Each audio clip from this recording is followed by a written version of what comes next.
Hi, this is an update on Bloques Web, which is a visual way to teach HTML, CSS, and eventually JavaScript without introducing the syntax first. I introduced the idea in a previous video, but quick overview is we start with really high-level semantic blocks, for example, and also templates. So they can just drag and drop a title with text. It's in Spanish because we teach in Argentina, and a paragraph with some text and some bold text, and they can just change it and it will automatically reflect on the right. They can switch the tab to see a full-blown text editor, in this case Monaco, which is the one they used in Visual Studio Code and the one they will use eventually when we introduce Visual Studio Code. And we have blocks for lists and templates for them, tables, images, containers, but we keep going up in the ladder of abstraction, let's say, to blocks for stuff you can do with Bootstrap, which is the CSS framework we are going to be teaching, but they keep simple, so they can just explore the alternatives and see the generated HTML. And of course we also have templates, so they can just drag, let's remove this, a card and a different card, and see the generated HTML for that. And for example, they can have some rows and a row and 2 columns, and they can have 2 cards in the columns, and then they can see how that's done in HTML. So this will be like the first step to let people create useful, real websites using blocks at a high level.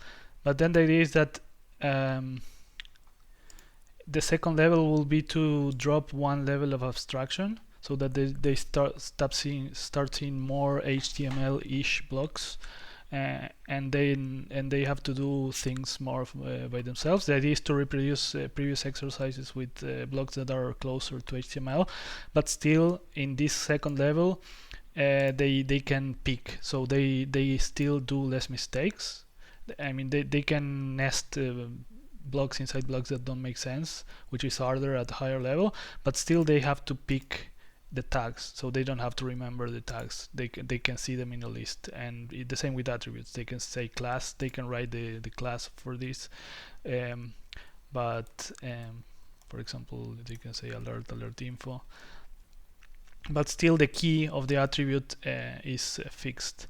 And with that we will reproduce the exercises from the first level, but they will have to be closer to HTML. But now that they know how to build sites from higher level abstractions, and they know that it generates this HTML, so they can like put high level blocks and side by side put lower level blocks and reproduce what they already did.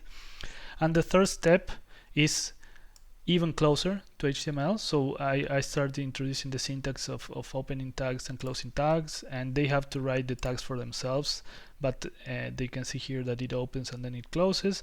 And the same with attributes. The attributes, the keys, they have to write them themselves, and so they have to go a level closer to HTML. So basically here they are making HTML with HTML syntax, but still they are not writing it, because that's where most of our frustration comes, when they forget to close tags, or they don't know how to read open and close tags, or you are explaining how to open and close tags before they know how to build a website, or how useful this HTML thing is.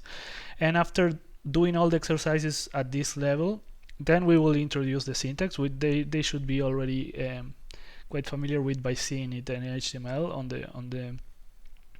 On the exercises we will do some exercises where they have to match HTML syntax in text to blocks, so they are used to reading HTML at least. And then the fourth level will be to do the same exercises but writing the HTML in the text editor. Also the tool allows to export and import what they do, so they can just save it and then can later go and load it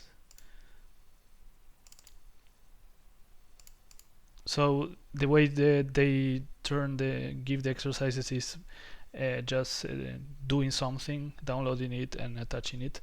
We will use GitHub pull requests for that, just so that it's easier to collaborate, and it's a tool that they will have to learn, but later it will be useful. Before we tried with forums, with mailing lists, we considered Slack or even mock MOOC platform, but they had to learn that, we have to learn that, we have to automate around it, and then everything they learn is not useful for anything else. So having a basic workflow with GitHub and a repository and pull request, which can be done completely on the website UI. They don't have to have Git installed, but at least everything that they learn, the concepts, the words, and the tool will be later useful when they have to start collaborating on Git. So that's the current state, and after this I will start working on some exercises for the first classes, and I will share that. If you have any feedback, just contact me. I'm Waria Noguera on Twitter. Oops, not that one. That one. And let me know what you think.